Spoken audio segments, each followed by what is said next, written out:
मुंबईतील दहिसर परिसरात मनसे आणि शिवसेना कार्यकर्त्यांमध्ये जोरदार राडा झाला। यानंतर मनसेच्या पदाधिकाऱ्यांना अटक करण्यात आली। या पदाधिकाऱ्यांना जामीन मंजूर झाला।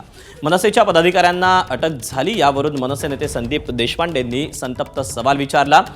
भैया निरुपमांना पाठिंबा देणारं सरकार कोणत्या विचाराचं सरकार आहे असा सवाल त्यांनी विचारला। त्यांच्या टीकेला संजय निरुपम यांनी प्रत्युत्तर दिलं।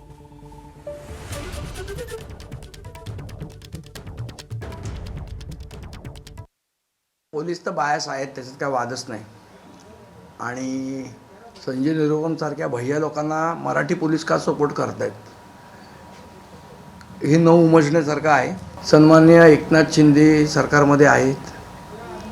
त्यांनी सांगितलं की स्वर्गीय हिंदू हृदय सम्राट बाळासाहेब ठाकरेंच्या विचारांचं आमचं सरकार आहे। जर ह्या लोकांच्या विचारांचं सरकार असेल तर मराठी मुलांना जेलमध्ये टाकून भैया निरुपमला पाठिंबा देणारे कुठलं सरकार आहे?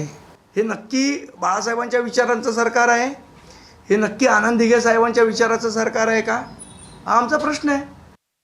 तो इंदौरचा जो इंदौरी चाटचा जो हलवाई आहे ना, तो जाऊन तिकडे बोंबाबोंब केला, माझ्या नावाने बोंबाबोंब केला आणि पोलिसांवर दबाव टाकला की तुम्ही त्यांच्या विरोधात पण कारवाई करा। पण तो चुकीची कारवाई असेल। हां, त्यांचे लोकांनी आमचे वाहनावर दगडफेक केली आणि आमच्या कार्यक्रमामध्ये अडथळे निर्माण करण्याचा प्रयत्न केला।